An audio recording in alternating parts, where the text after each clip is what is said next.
And welcome to the Tenfold AI Podcast with Matt and Heather, sponsored by Moat, where we tell you to follow the Hitchhiker's Guide to the Galaxy motto, which is, Matt, do you know it? Hitchhiker's Guide to the Galaxy motto? Yeah, do you know I do not what know it it. is? Don't panic. Yes. Don't panic. In a world where investors and tech oligarchs and the economy and the news and clickbait and algorithms intensely want you to panic. Don't panic. How you doing? I love that. I like where your head's at. There is no need to panic. Well, sometimes it feels like it, doesn't it? With tech advancements and how easy it is to build in AI, but how hard it is to really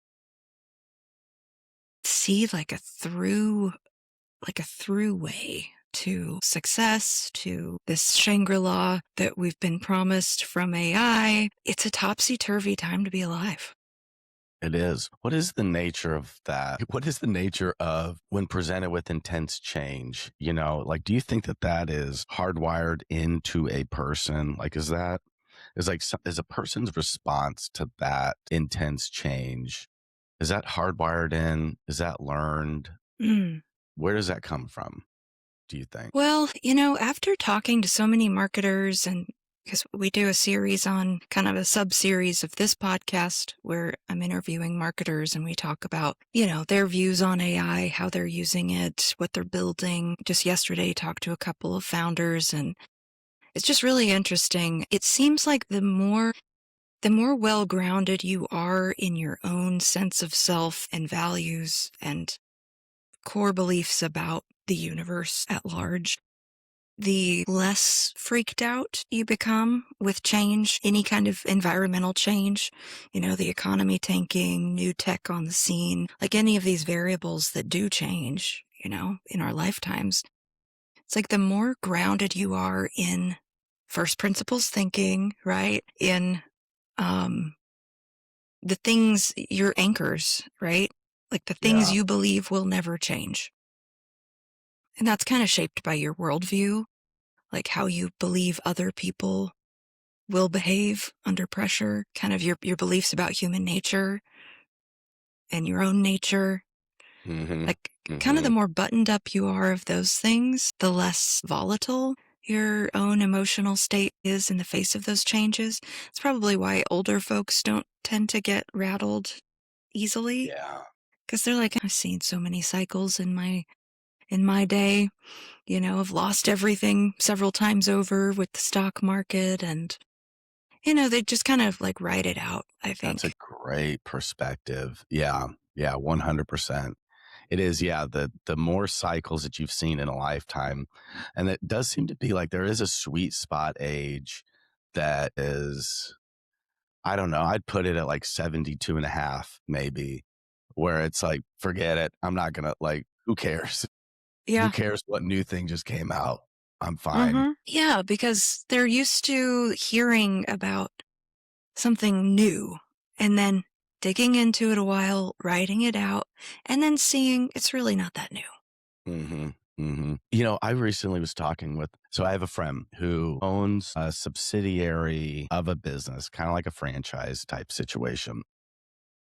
Parent company was recently acquired, and so I was, we were kind of talking through it, and he was having a lot of trepidation and stress over the issue, and one of the biggest things, the deal was the same. I mean, the money was actually probably better. Like everything was probably materially better with this acquisition. But the thing keeping him up at night was like needing to abandon like a 20-year-old Salesforce instance to use a new system. And I've noticed that is a thing that you hear about a lot. So, people who have been involved in like a really well-structured, very bureaucratic type work environment, sort of the tooling that they use becomes totally critical and irreplaceable to their job. And so then learning a new system or getting a new system becomes just a company-wide pain in the ass. It's the bitching that's occurring at the water cooler to an insane degree. And I always Mm, oftentimes juxtapose that with like what our day to day looks like or what the average marketer's day to day looks like. And mm, it is like, okay, yeah, we got like 4 new systems today. We're going to like dive into all of them head first, probably do away with 3 of them. In all actuality, in a couple months, do away with all 4 of them and find the one that works. mm, And it's like that. It's such a difference in those like that approach to change in that regard is so entirely different between those 2 groups. And I think that I would feel just as allergic if I walked into a company and they're like, here's this giant cumbersome Salesforce instance that you need to run and use, and you need to mold everything that you do to this system. Like there's no making this system better or more mhm. efficient. Like those are 2 distinct personality types, I think. Well, they are, but I think that the second, those really open to change who like that, like using new systems and adapting, I don't think that's marketers by and large. I think that's your style and a little bit mine as well. It's like an inventor mindset. And maybe that's because the systems that you're sort of married to, like your golden calves, Mhm. are in your head. Yeah. Yeah. Because the process, like your thought process that you will go through as you use this new external system. Hmm. And Hmm. those are the things that you cling to, are your own sort of internal operating system, not the external one, perhaps. But yeah, Hmm. those software decisions like Salesforce, I wonder if that is some sort of like emotional proxy, like that's the scapegoat for all the other changes happening. Like all the emotion of that acquisition and everything, it's being lumped into this Salesforce moment for whatever reason. Like it's the most forward facing, it's the thing closest connected to revenue. Like that's what's bringing up the emotion, but actually there's like Yes. us humans really struggle with change. Like Hmm. we fear letting go of things we don't even like Devil, you because know. because it's like homeostasis for us. Yeah. That is like, yeah, that is the default. Yeah, that's like the default goal. That's like the default mode is looking for homeostasis, even if it's terrible. Right. Yeah. Like I feel like I've seen a movie where someone's like imprisoned, like in a war prison or something. Then they go home and they continue sleeping on the floor. Maybe that was Homeland, actually, where that happened. Totally. Where Brody comes back and he's sleeping on the floor because he's been sleeping on the floor for months and months. Hmm. Like that becomes comfortable to him. So using Salesforce is like sleeping on the floor. It is. Oh, okay. You brought up something in there. I want to unpack it a little bit. I've like tried to hint at this many times, but, uh, so this is as it relates to AI. So you had mentioned something like, okay, coming from like an engineer's mindset, the tools and the systems that you use are in your head. And so you're thinking through time allocation, handoffs, things like that. And then, for other folks, they are like users of the system. So for them, they're adjusting their internal logic and processes to match the tool that they're using. I've always okay, one thing that, like, keeps me up at night, one of, like, philosophical engineering questions that keeps me up at night as it relates to agentic systems engineering is the user like, everybody who is gonna use an agentic system has had the experience of now seeing a computer bend to their will. So they've used a chatbot, they've maybe used Lovable to create an app. And so they're seeing like the output of a machine can now be dictated by their desires. And they don't Hmm. have to translate their desires to code anymore. They don't need to translate it to like data architecture. They just need to have words to express the desires of how a computer should work. And so, as we've seen, like in general,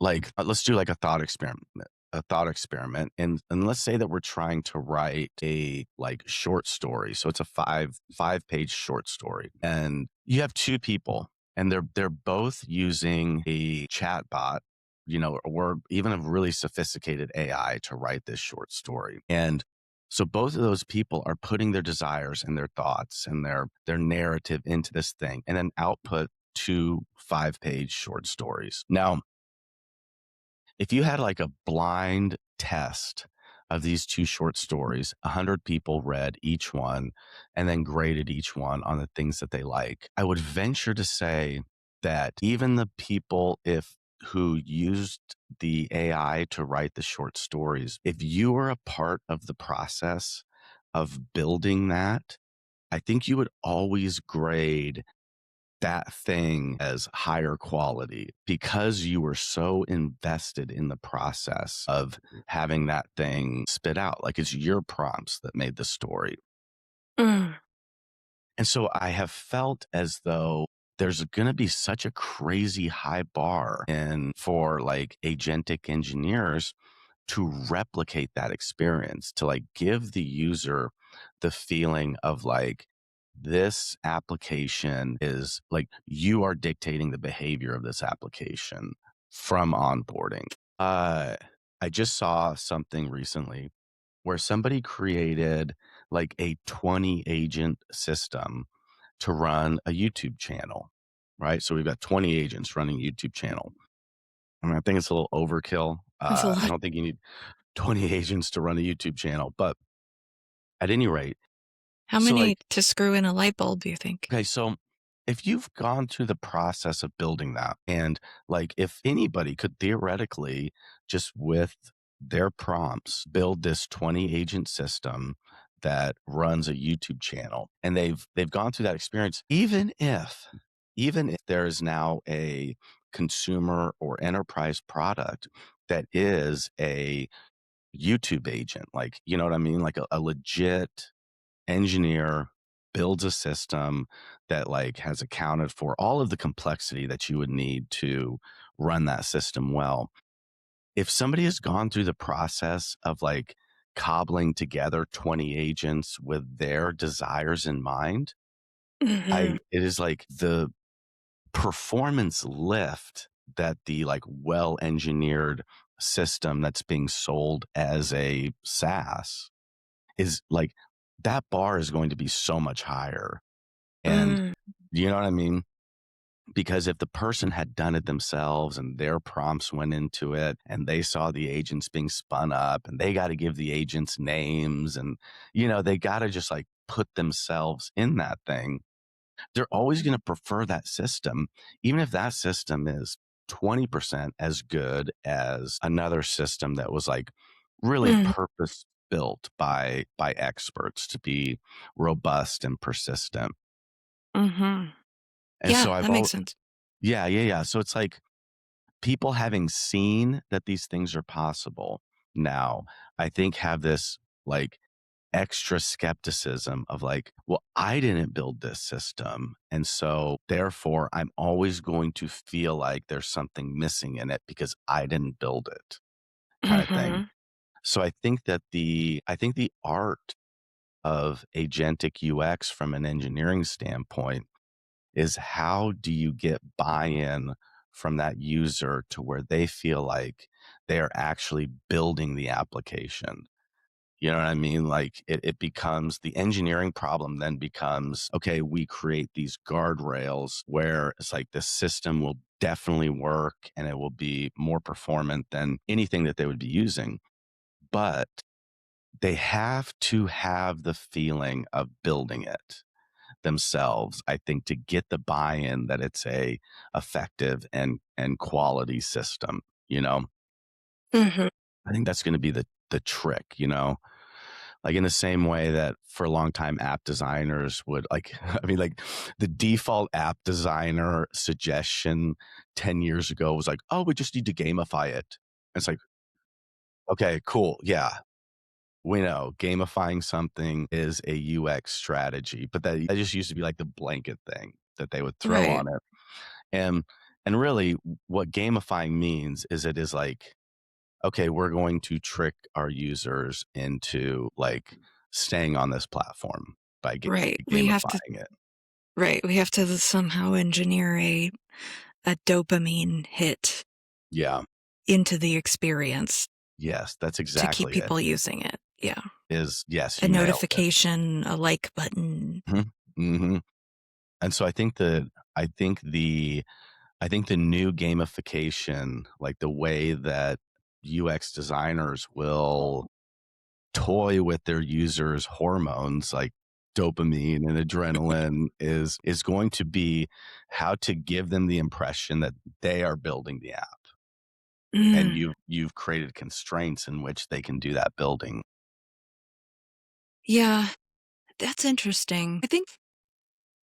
I think there's I mean, my gut says there's a percentage of people who like the idea of building their own solution because they think they have a really clear idea of what they want that to be. But I think it's a spectrum.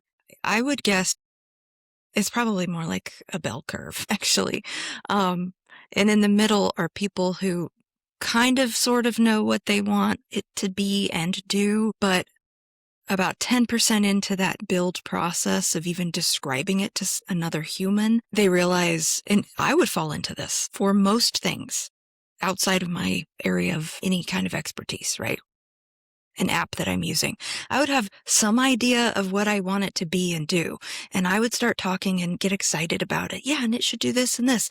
And then if a builder actually started asking me lots of detailed questions, I would realize real quick, probably 10% into this build process, I don't know, nor do I care about Yeah. most of the function or interface, the UX Uh, of it all. I would just be like, just freaking build it. Like, mhm.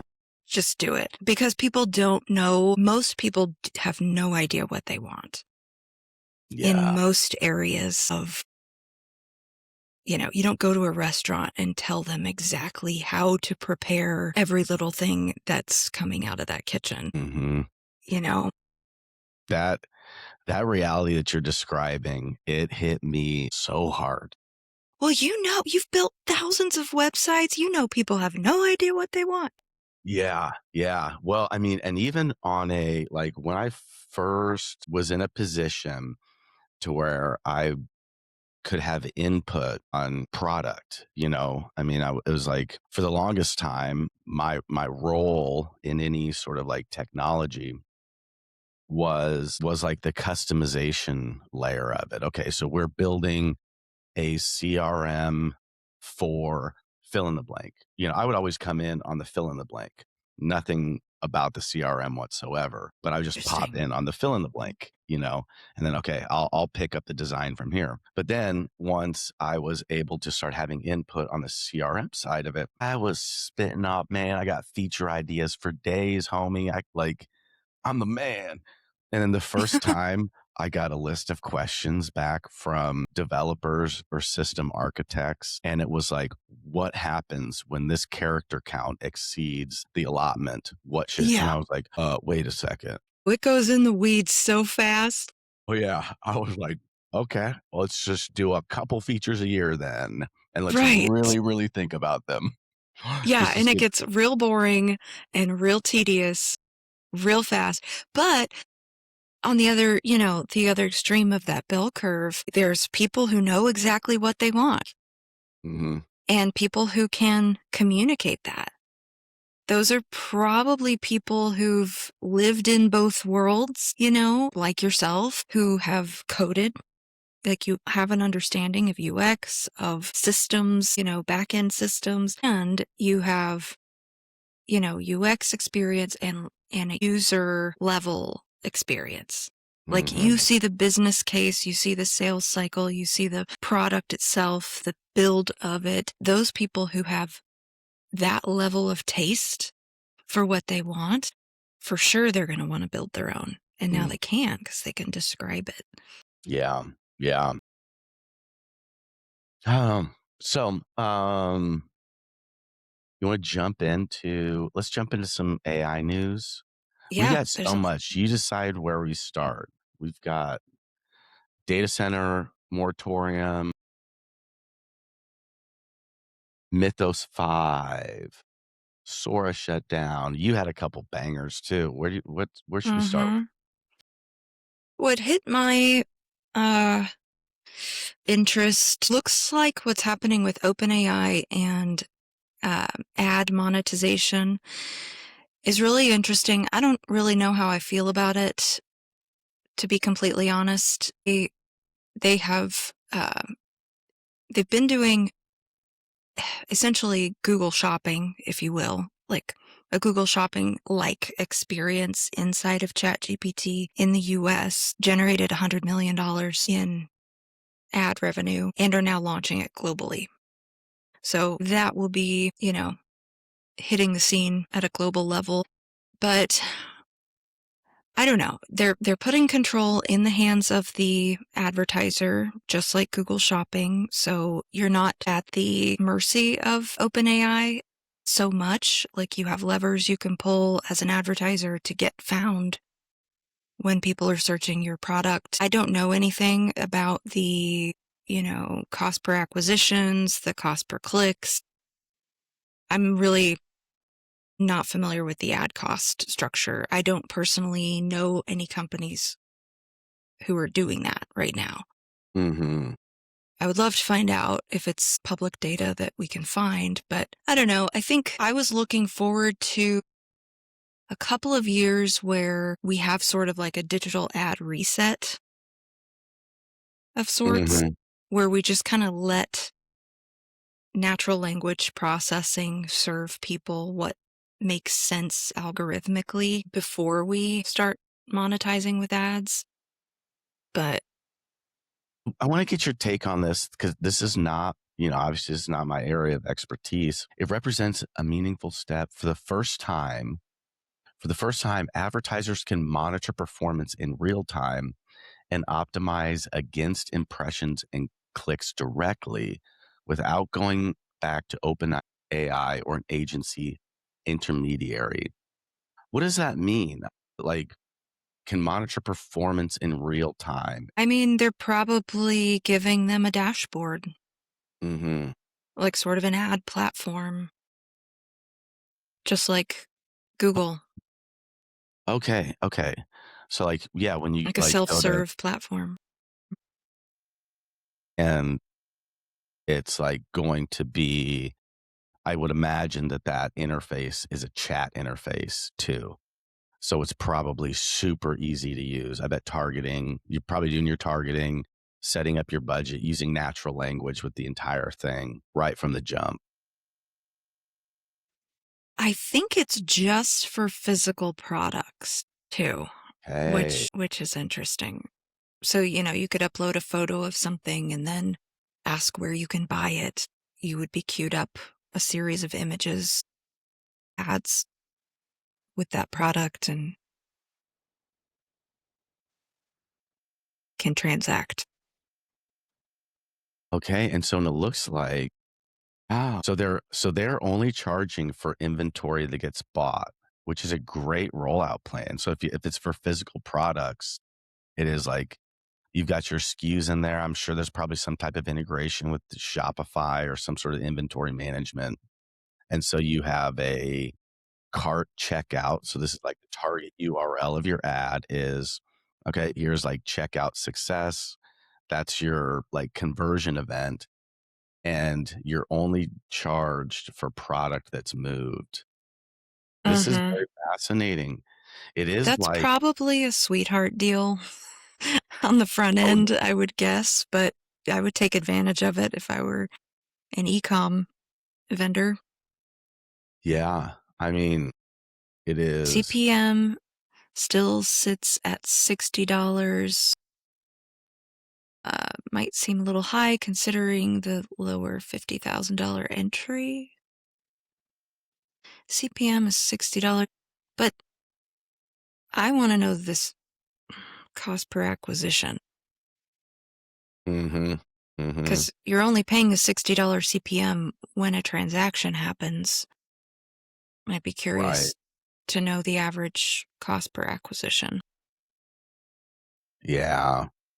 This is, do you remember we've talked about it before. Do you remember, like, the early social, like, paid social ads when that first started to roll out on Facebook? It was like I mean, as they were building that out and they were trying to pull users from at that time would have just been Google paid ads, and I mean, that cost of acquisition was super cheap. I mean, it was, like, Mhm. crazy cheap, and now I mean, now fast forward, whatever, 10 years, you're, like, not even coming close to touching those acquisition costs anymore. It's easily 10, 20x the cost, and so to use that playbook, I mean, it kinda sounds to me like OpenAI is using that playbook. They're saying that, they're gonna lose 14 billion on the first year Mm. of rolling this out, so you can see it. They're gonna like, that'll be a quick way to pull market share with Mhm. that sweetheart deal. It's a good I mean, I think for advertisers, that's a good signal to pay attention to. Like, you're gonna have basically until OpenAI goes public, you're gonna have it's gonna be a heyday, I think, for advertisers, be able to move a lot of product there.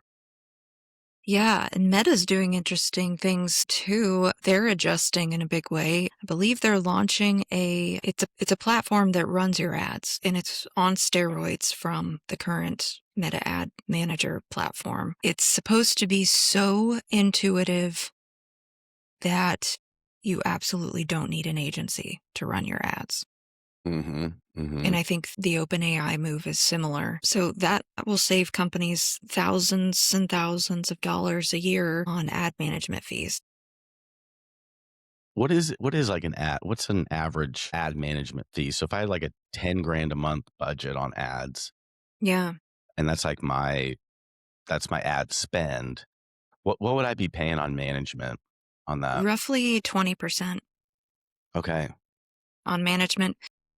Usually also like a creative package of, 1,500 a month um, for, creating ad sets, maybe some account management in there.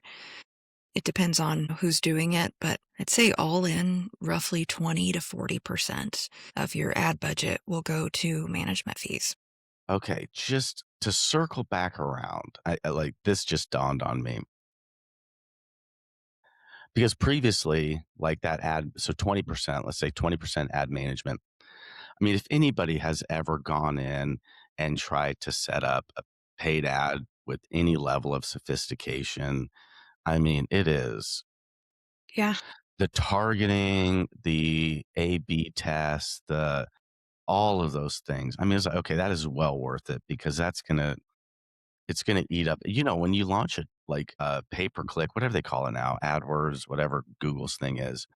I mean, when you first launch that thing, you are in there every day and you're looking at, oh, these are the search terms that led to a click. I didn't even think of that when I first set this thing up. Now you're adding all of your negative I mean, it is legit. You could spend 2 to 3 hours a day on it, like Yeah. just tweaking that. So it's management fees, totally. I'm glad somebody's doing that. But like we talked about the last 2 weeks, the technical parts of marketing, which I would put ad management, falls into the technical aspects of marketing. It's like we're also seeing that dwindle. Like that is dwindling away. So we've talked about like marketing industry, technical SEO, gone, right? Any type of like social algorithmic engineering, gone. And now ad management slowly going away with this fully self-service, all your A/B tests. Like, you want to sell this widget. Okay, that's all we need to know. We see all of your URLs. We see like paste this API key here so that we can track it, paste this script there, bing, bang, boom. All the technical aspects are solved for. But what isn't solved for is like, does your message land? Like, is it good? Is it compelling? Because that is going to be, it is the refinement of the message of the, like, it's the pain funnel that is the part that is missing. And as we know, understanding what that pain funnel is and what it means to what audience and what are the words that they use to describe that. I mean, that exercise alone, it just, I mean, it, it, it cannot be achieved. It cannot be achieved with or by AI. That is like humans in a room wrestling it out, like cutting character count, like how few words can this get portrayed in? What are proxies that we can use for this message? It again comes down to what is the era that we are entering into, and it is the one where creativity and originality, like it is, there's a premium on that now. You know what I mean? That is the premium asset in all of marketing, is that right there. All the technical aspects are gone. Well, that's why, I mean, what you're touching on there is exactly why I'm not super stoked about these AI ad, the ad changes here, like with OpenAI, with Meta, because I know how these business owners think. I know how the advertiser thinks. They will, they're drawn to those shiny objects, just like Facebook in the heyday where you could have really low cost per acquisitions. And maybe they'll achieve that again for a year or two with new Meta, with new OpenAI ad placements. But are they just going to kick the branding and real marketing down the road even further? Because they're getting that low CPA that they were after, and so they don't have to really focus on their messaging, the conversation, like the long-term play of great marketing. I could see that happening. But I also think ad managers might be safer than it seems on its face, because ad clients, advertisers, they really like having a throat to choke if a campaign doesn't go well. Just a day or two ago, I met with a friend who's consulting a service company here in town, and she was on a Zoom call with the business owner and his ad manager. And the business owner is just reaming him up and down for low performance. And the performance was actually really good. There were a lot of other things wrong, like they were not following up on leads, in a timely manner. They had 8-day-old leads sitting in the CRM unassigned, like 15 of them from the last month, from his K that he spent Yeah. last month. For his industry and the margins and the business model of that industry, to have 15 leads for $5,000 inside of 1 month is very good. But they were dropping the ball after those were generated. And so he's, yelling at this ad manager. The ad manager is drilling into what's happening, finding out, this is a fall off after the lead is generated. And now consulting on that, best practices for lead follow-up, for nurture, for round robin your sales team with those leads. Like, that consulting moment would never happen if that business owner didn't have that ad manager to talk to about his shitty lead performance. Yeah. Like, OpenAI isn't going to meet with you on a Zoom call if you're spending $5,000 on their platform. It's you tell me stories like that, and it like makes my palms sweat thinking about it is, I mean, to really think about how much of marketing services are like, I mean, how do I say this? Like, how much of what is being sold to marketing services clients is totally outside the control of the marketer. Mm-hmm. And the whole business model, I mean, the precariousness of that business model is where it's like, okay, in order for the agency or the ad manager to generate revenue, the pitch that you have to sell to a business owner Like you just said, okay, we can deliver these leads here, but you do have to pick up the ball and do something with it. You have to have a good sales team. You have to, all of that. And to like, if you're pitching ad management to a business owner, you're not going to lead that pitch with like, hey, here's the clear line of responsibility. Here's how we're going to know if you are screwing up your end of the bargain. And let's agree on the metrics of me screwing up my end of the bargain. Mhm. Well, if you're competing against two other agencies for that same business, a savvy business owner should actually respect the one that is setting the hard boundaries and expectations and like Yeah.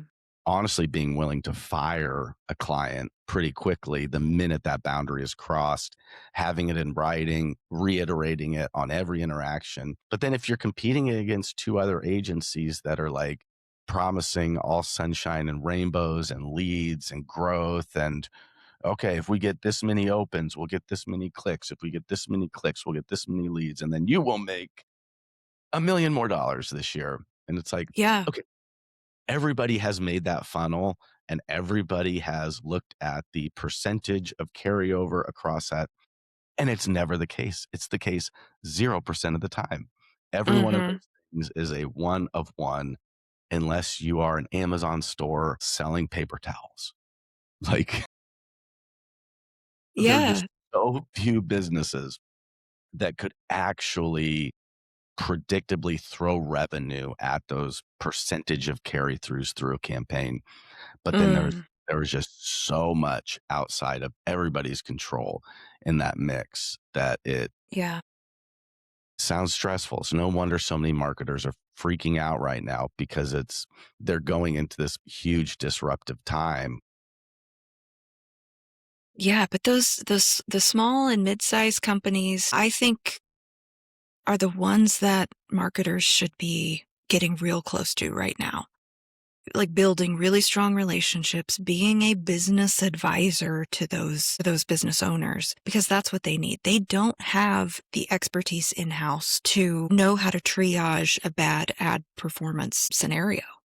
Like, okay, we've spent this much money. Let's troubleshoot. Is it the website? Is it the checkout process? Is it our shipping? Things way outside of the realm of marketing and ad management.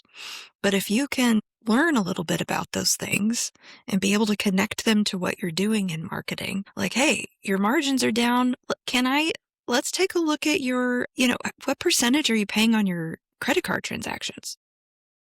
Like, that's not a marketing conversation, really. That's a business, that's something the CFO should be pointing out, but they don't have a CFO, right? So then as agency or a small, freelance shop marketer, you're building relationships with people that you can refer into those situations. Like, hey, these guys are in town, they're an MSP or whatever the credit card people are called. Hmm. I forget. Hmm. I've done it a couple of times. It's been a while. Let's connect you with them because their rates are like half of what Shopify or, Yeah. Stripe or whatever are billing you. So let's plug those guys in. Now you're creating real margin for that client. But the big guys, the enterprise, the upper mid-market, they have people in-house who can answer all the questions. So they should totally use the self-serve platforms from OpenAI, from Meta, and they will. Hmm. Hmm. They don't need an in-between, you know, they don't need an agency for that. Totally. Yeah. Yeah. I So interesting. Yeah, I love thinking about that. All right, where do you want to go next? What's out? What else is in the news? We've got Musk is suing Colorado, finalizing the core update. He's in the settlement, he's gonna get the Rocky Mountains or something. Well, okay, I do want to ask you a question about that. Like, what's your take? We have never really talked about this at all, it's like kind of clickbaity. So I'm not super interested in it, but in general, I think about it a lot. Like, so let's see here. The suit seeks to block the state from enforcing the law, which would impose new requirements on AI systems to protect state residents from algorithmic discrimination in sectors such as education, employment, healthcare, housing, and financial services. So I'm trying to imagine now accusations of discrimination. The chatbot has consistently spewed racist, sexist, anti-Semitic content. Former spokesperson for XAI, White Trump advisor.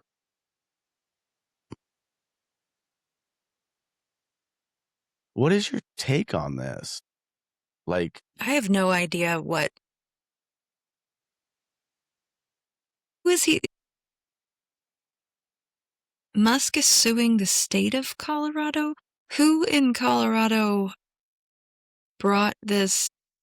Was this like a law that was passed yes, or yes. regulations? So Colorado's governor signed the bill into law in 2024, said it was with reservations. He called on state legislators to amend it, intended to go into effect in February, but was pushed until June. Colorado wants to force Grok to follow its views on equity and race instead of being maximally truth-seeking. Okay, now it's getting a little political, but Mm-hmm. so it's this is the part that that I keep coming back to on this thing is that, like, oftentimes when we hear stuff like this, like the clickbaity type stuff in the news, you'll hear that, a certain model took a backup of itself to avoid deprecation, or, you've heard of like a model is blackmailing somebody, or in this case, like Mm-hmm. rock spews all of this Yeah. hatred. Like, the weird thing is that everybody sort of talks about this as if the model booted up and just started acting this way. But Right. all of these crazy things that we hear, like the model blackmailing somebody, like, that was testing. I mean, that was like done in testing to be like, let's see how far this model goes when prodded by a human. So in a weird way, so this idea of algorithmic discrimination, right? So currently we have algorithms that are totally uncontrollable by humans and are certainly discriminatory. Like, they are, identifying whatever will get you to stay on the platform longer and keep you on there, whatever that is, right? Mm-hmm. But you That's as the true. user have no influence on that whatsoever, other than your behavior. But all of the algorithm is processing in the background. You're totally unaware of it. But Mm, in this example, this, like, Grok doesn't say anything unless a human is spit out letters that are like this. Like, a human has to prod any model for this output. So then where's there the responsibility? Like, is the responsibility in the model creators? If I like come up with a plan to overthrow the mayor's office and I do it on my Mac here, is Apple responsible? Like, Apple provided me the machine that I mm, used to hack into the mayor's office and overthrow the city government.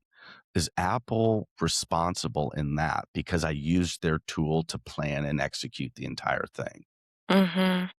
Like, this Mm-hmm. to me kind of feels like that, but I don't know. I'm not sure how Yeah, yeah. I mean, to me, it smells like, Colorado having a law like that in the first place smells like exactly what you would think would happen in this, especially 2 years ago. Was it 2 years ago that they passed that Mhm, law? mm. I mean, that was the height of freak out. What is this tech? We don't know what it is. It could be bad. We're hearing scary things. And then people with their agendas and the things that they are trying to protect always. And I'm sure it was some group, some like, ACLU or something that lobbied for that law to be created in Colorado. to make sure that the thing that they have always been trying to push or protect or safeguard against was considered in this new tech. Mhm. Mhm. So I don't think deep understanding of the tech was in the room at the time when the law was created, and Yeah. Elon is probably, you know, he knows that and he's pushing against that. Because isn't Grok trained on Twitter content, Yeah, which exactly. is, the worst of Dumpster fire. human, right? Like any hot take anyone's ever had has been communicated on Twitter. So Mhm. it makes sense that that model would give you all kinds of good stuff. I recently had I don't know if I've told you this or not. I recently had an experience. I was playing around with some different image gen models and video models, and so what I was trying to do is the goal for the test was to create a cast of characters as images, and then to be able to persist those characters into video and then build like longer than 8-second clips, persisting the characters across time. And so one of my characters was like a really like high swagger 50 something college professor, black college professor. And I kept getting notifications that it violates terms of service or like community guidelines or something. Like I could not create that character. So then I was like, okay, African American professor. And then, so I kept trying to get and keep violating terms of service with that. And then I started noticing as I was creating these characters that there was just this like default generic white was the like this is what was coming out. So it was very hard to specify any, and you know what I mean? It's like, I'm not, there's like certainly nothing explicit or sexual or anything like that I'm trying to get out of this. Is like, no, I want a cast of characters. And this professor is like, I have a vision of him. It's like, I mean, Yeah. really, to be honest with you, It's like the vision Morgan in my, Freeman. yeah, it was like it was Neil deGrasse Tyson with like crazy like a cool three-piece suit and swagger, like a little bit jacked too. Mm, I was like like, a like this an is a old head yep, Neil deGrasse Tyson. exactly. And so this was the thing I was going for. Uh, but it was just very interesting and it like really got me to thinking is like, okay, I want this specificity in my cast of characters. No different specificity than a Hollywood casting call, right? It is Right. like totally normal for anybody doing this type of work. And I was thinking, like, I mean, obviously it is protecting against like any discrimination or anything going off the rails. And so I get that. But then I started to wonder, is the unintended consequence going to be less representation? You know what I Well, mean? I mean, now we're getting into a very, hot topic. And I believe, yes, like homogenization is whitewashing Hmm. every time I've ever seen it done. It's like you strip everyone of all culture or differences or unique aspects of their identity, then yeah, you end up with, a- yeah, but that doesn't feel inclusive at all. No, it does not feel like a step forward, but it is. I mean, if you like these I do think that like if the model providers become scared in that way, I think the unintended consequences of that excessive safety end up becoming like again like another walled garden of we end up in a worse situation than we're in today as far as like Yeah. representation and access is concerned. Well, sure. Yeah, if you can't specify, race or ethnicity in the work you're creating with AI, then yeah, then how do you get a full spectrum representation of society? But Mhm. funny enough, a couple of years ago, I knew next to nothing about AI at the time. I was trying to generate images of the founding fathers with ChatGPT. Or maybe it was Midjourney. I don't know, one of them. And time after time, they were all black. And Mm. it wouldn't give me anything other than all black founding fathers. Yeah. Yeah. I mean, that was a huge, like, I remember that whole phenomenon went viral. Like, people, like, as soon as people uncovered that, everybody started doing it. And Mm. it, it was, yeah, I don't know. That is a conundrum. That is like a thing that we will need to wrestle with. What is a folder of mathematics? Like, that's all this is. These are just files on the internet that people download and run. It like, is that different than any, like, morally is what I'm saying. Mm-hmm. Obviously, any company can have whatever terms of service, whatever model weights they want. Totally go for it. That's awesome. But when it comes to the moral stance on it and like the legislative stance on it, it it does beg the question. Like, these are formulas. It's algebra, right? And so it is, how is that different than my Mac Mini sitting right here? You know, Right. like this, Or my calculator. right. Like, I'm suing this calculator because it keeps not saying I have enough money when I add up all the dollars I have. I'm offended.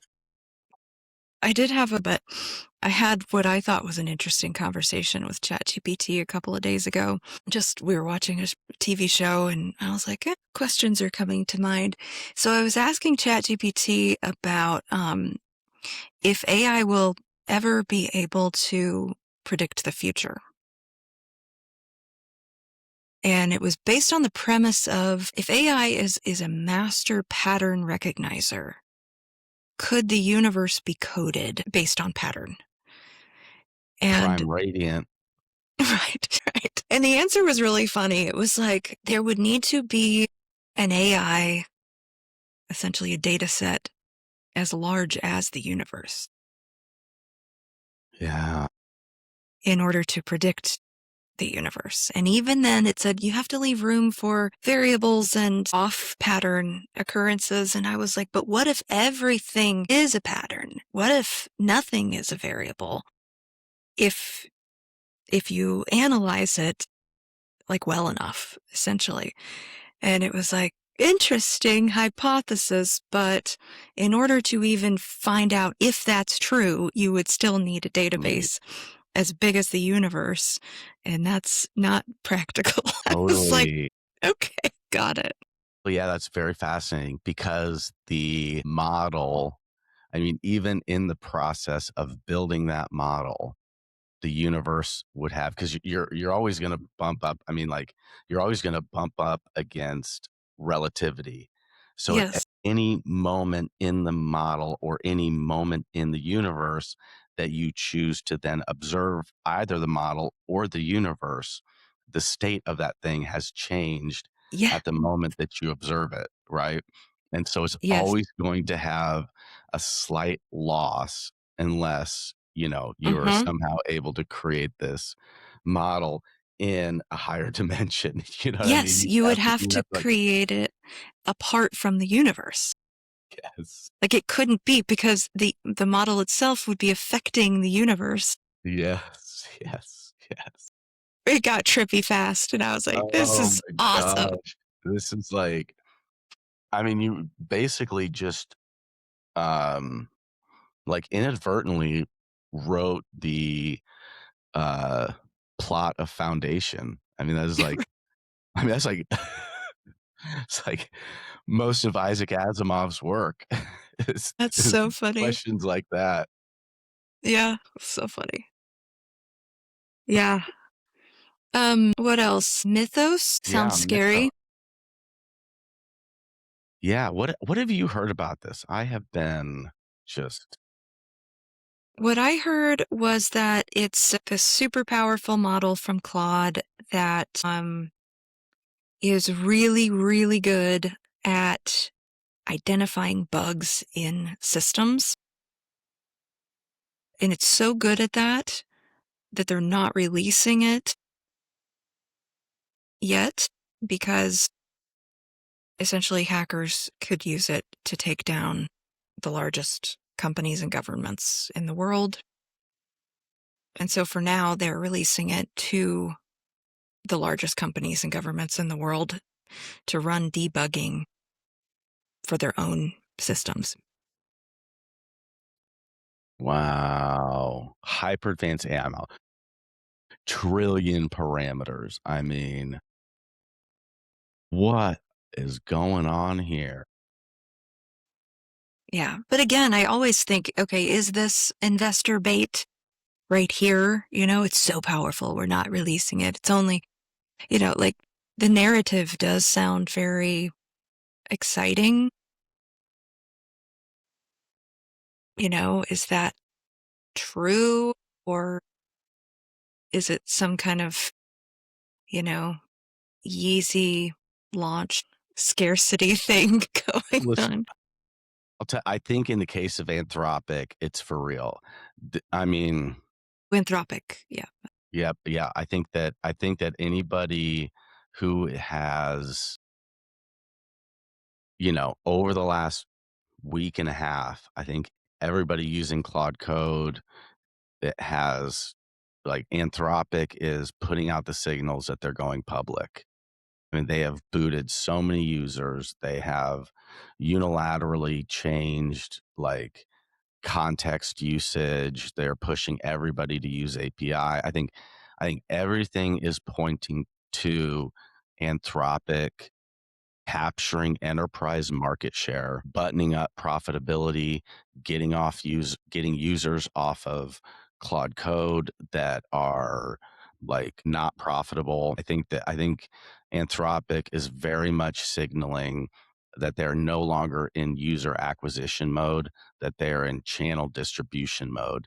And I think that they're finding I think that for a lot of their different models and functionality.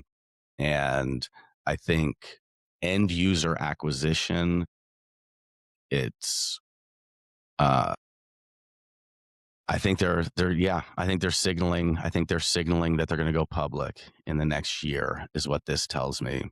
Um yeah. Yeah. So Microsoft uses Anthropic, right? Mhm. Copilot is Anthropic backend. Well, Microsoft has their own models, but I mean everybody's interoperable with Anthropic. I mean you have to be, I think. Mm-hmm. Mm-hmm. Yeah. Because Microsoft is building with Publicis. I don't know who that is, but Publicis are building an agentic AI marketing stack, signaling that large advertisers are moving from standalone AI tools to integrated AI workflows. A's. And I can't wait to see how much it costs. Yes. Yes. Because it's not going to be $2,500 a month. Uh-huh. Uh-huh. Okay, this is cool. Okay. Companies are building an AI-powered marketing solution that will unlock creativity, accelerate innovation, and empower customers to lead the future of marketing. Yes. Yes. We've been talking about this for a long time. I We built cannot it, wait. Matt. Yeah, but I can't We wait to just freaking built it. have an example to point to, like to have a reference point.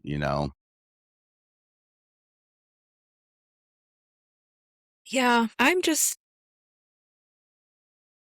don't know. Certain company names like Microsoft, Google, Apple, we all have feelings attached to those words because they are brands, right? And those Mhm. brands live inside our minds. And the brand Microsoft, in my mind, is not a good one. Yeah. I don't have brand affinity for Microsoft at all. I Mhm. have brand affinity for Google, believe it or not. I have brand affinity for Apple. I don't know, for lots of companies. Microsoft is not, in my mind, it's got devil horns. I don't Mhm. like it. Mhm. I do think it's one interesting thing about this is because Microsoft will have to bolt on Copilot 365. like that will have to be the thing that powers it, right? Mhm. And so I do think that a big split in this space is going to be, is this system built with one model, or so you've got like, there's three decision points that need to be made. Is this agent powered by one model? Is it powered by any model and the user gets to choose the model for whatever task or skill? Yeah. Or is it built with multiple models, but the designer of the system chooses what model does which tasks and how? You know, I'm Yeah. of the opinion is that is there is I'm not even gonna say I'm of the opinion. I think it is very clear that models have specialties. To Mhm. me, that is undeniable. So anytime you do not have like intentional separation of models for various tasks, there will be a degradation in quality. Just inherently, there's going to be something that's not possible in that system, or not possible to the level of quality that a user might expect. Will they notice it? Is kind of the big question. Is like, will that be Mhm. noticeable to the vast majority of users? And so I Yeah. think that that will make this build process difficult, I think, to build out this system, and it's all gotta be, like, Copilot 365 compatible. I mean, if Microsoft's a part of the build, it will be but, like, just depending upon what we want this tooling to be able to do is Mhm. I think you run into Yeah. some issues there. It'll be interesting to see if they make some of the same decisions we have, like a closed, stateless environment for token count management, like that kind of thing. Just last week, I think a prospect asked if users choose their own models within ProMode or if Mhm. ProMode makes those decisions for them. And what I told them was, we really want to see marketers do marketing really well. And, like, focus on that. Like, stay in that specialty of Mhm. marketing and communications. Like, exercise that skill here. You should not also have to become an AI model expert. What are you gonna do? Every day research which models are fine-tuned for what tasks today? Because the landscape changes rapidly. Like, you're gonna research that and remember it and use that knowledge in your marketing. Like, why don't you just do marketing? Yeah. And like the analogy I used was, when you use a cell phone, you don't choose which tower is pinging your cell phone. You don't Mhm. have to. Like that is taken care of by the carrier. And I think the same should be done with whatever platform you're using for marketing, for HR, for accounting, whatever. The builder of that interface should have that knowledge. Like that's a big part of what you're paying for in Yeah. using that tool. Like if you knew what models were great at everything all the time and could choose those adequately, just build your own system Yeah. and manage it and all of the things. Totally. Am I thinking about that similarly to No, you? you're thinking about that 100% right. I mean, you're much kinder to people when they ask that question. I'm like, "Oh, really? What's your favorite model for SQL queries?" Like, Right. Well, that's the other thing, right? So with marketing, like with ProMode, for instance, it's creating web content, social content, email content. The marketer is really knowledgeable about the front facing piece of that, like the message, brand integrity, accuracy. Like they are the steward of that information on behalf of that brand. And then they have typically expertise in analytics on the back end to know what's working, what's not working, but they don't necessarily know everything there is to know about things like SQL queries and, you know, API payloads and like all of these tiny things that are happening under the hood, because they've never been software engineers a day in their lives, usually. mhm. Yeah, 'cause and I think the default selection that everybody would make is, "I just want the latest, most powerful model." And there's so many Yeah. instances in which that is a terrible decision to make from an Yeah. engineering perspective, At the end of the day, what a marketer actually wants is that they want their input, whatever that is, be it analytics or creative direction or specific voice parameters. Like at the end of the day, what a marketer wants is they want that input to be carried through and be demonstrably present at maximum fidelity at the output. That Mm, is what they want is I want to make sure that anything that I put into this system has carry through throughout the entirety of it. Depending upon the workflow, that involves 6, 7 different models or like yeah. 6, 7 different agents. Now, 6, some of those 7. agents might be powered by the same model, or some of them may be powered by different models, but you've got you need an agent to interpret what you the human wants, and then you need to send that interpretation to another agent that knows how to query through this database, and then that goes to another agent who looks at the original intent and cuts out all the fluff, sends it back. Like, you want those to be different steps. If you want your thoughts and ideas to carry through the entire system, you got to split that stuff up. Um, Mhm. just undoubtedly that needs to be split up. Yeah. And that's where it gets into like, it's complex, it requires That's so much. AI. Yeah, that's AI engineering. And Mhm. I think what we're saying is we don't think marketers should have to become AI engineers. Yeah. I don't think accountants should have to become AI engineers or attorneys or like any of these people who are, you know, worried about their careers long term. And I get it.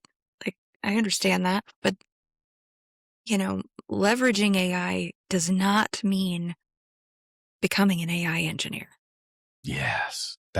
I think this is the red herring that I think a lot of folks are caught in a loop of is, okay, you're spending all of this time trying to sort of cobble together halfway workflows that somebody still needs to sit there and monitor. But if you're afraid of, job security is a big fear of yours, and somebody tells you, okay, like learn AI, it's not learn how to build it, learn how to engineer it. It's not have 6 different disparate systems that you're just still manually sitting there passing things back and forth from one to the other. Is like, it really is learn to recognize systems. What does a system look like that takes my job expertise and just carries it through the entire system to where it's demonstrable and present on the output? Yeah. And I think just even peeling it back to the most simple sort of litmus test, does it save you a ton of time? And is it as good as or better than your pre AI work? Yeah. And that work could be a social post. The work could be your QuickBooks, your profit and loss statement accuracy, whatever the application is am I meeting my standards of excellence faster and by how much? Mhm. Like Mhm. how much faster and am I maintaining excellence? Am I doing those two things? If I'm not, then I'm kind of off the path. I'm probably falling behind because I'm learning how to be an AI engineer, wasting a shit ton of time trying tools and, chatting in forums about AI and like, but you're an accountant, Yes.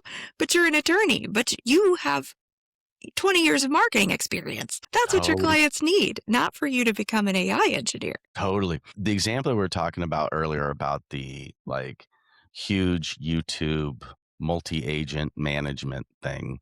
It's like, okay, that there should be a barrier to entry for fucking around with shit like that. And the barrier to entry is like, have you recorded 10 hours of stuff and uploaded it to YouTube?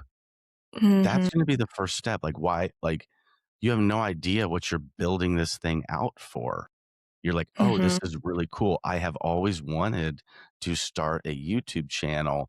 So now these agents will be my ticket to doing it. It's like, nah, you like, sit down. It's harder than you think it is. It, like, requires a Mhm. level of consistency and dedication and fumbling and failure and testing and iteration. But just in the process of doing the thing that the AI can't do, you will learn what the AI needs to do.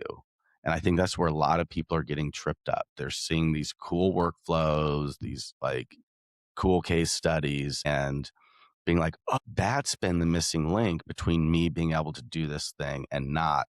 And it is, and you like, you really need to like, before you open an AI graphic design company, just build 50 things in Canva and learn through that process. You'll learn what the AI version of it needs to do and how it needs Mm. to operate. Like, if you want to have an AI run YouTube channel, record 10 hours of stuff, put it up there, because you're going to go through all the work of building this thing, but you have no baseline, no habit, no thing on your calendar that occurs that is going to make that even useful. You end up with this series of halfway starts. And Yeah. I think that folks who are maybe concerned about job security end up in these halfway start points where there's like, I've not ever done the actual thing that I'm trying to automate. Well, that's crazy. You need to have Yeah, done the it's thing that you're trying to automate. yeah, it's like everybody has an uncle, I feel like, who, is constantly, like, starting a business or, like, now he's selling Primerica, and now he's at Amway, and now he's, getting a personal training certification, but it's, like, all things like, way outside of his daily bend, but he's just, like, trying to get rich quick kinda thing. Don't be that uncle. I feel like I'm that uncle for like 16 little kids. Like, what's Uncle Matty up to these days? Nah, you're not. Yeah, I don't know. Um, I don't know. Other thing was interesting, no more Sora. So Mhm. OpenAI's canned that. Why? Why do you think they did? Well, I think so. Their plan with Sora was to turn it into like a TikTok competitor. I think the idea was Really? like, yeah, for it to be a social platform where, your 8 to 16 second videos, you've got them on a feed, and people are sharing them. People are using other people's videos as seeds. So I think the intent was as a social platform, and I think they kind of put the kibosh on it. I mean, it's a really expensive. I mean, that is pricey. And I think I think the reason that you see image and video gen performance coming from Google, I mean, just top tier shit is coming from Google on that front, is because Google has all the training data. They own the rights to it, so no need to be paying for all of that. Mm-hmm. The data is already structured.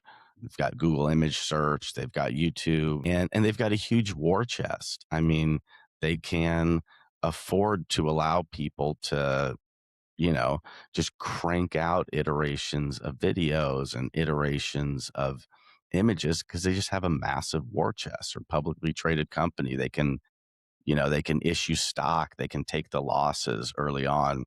Whereas if you're OpenAI and you're trying to create a developer platform simultaneous to an ad platform, simultaneous to a consumer chat interface, it And is, data centers.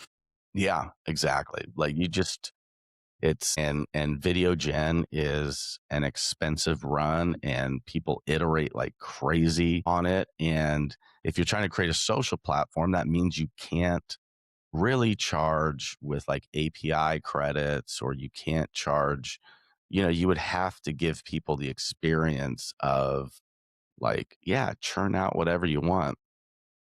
And Mm, that's just, I don't think anybody has a war chest for that and all of the other things that they're trying to do. So mm-hmm. that's my guess, is that it was just, okay, we're losing money on this thing. Doesn't seem to be taking off. Let's axe it.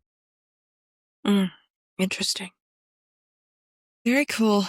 Well, this has been a fun chat today. Good one. Yeah. Yeah, this has been the Tenfold AI Podcast with Matt and Heather, sponsored by Mode. If you're in marketing or if you are a business owner with a marketing team and you're interested in 10xing your output or saving lots and lots and lots of time every single month, reach out. We'd love to talk to you, ask you some questions about how you're currently running marketing, and show you how we do it over here at Mode. It might work for you. Okay. Thanks, Matt. Appreciate it. See ya. LLM architecture for professional communicators.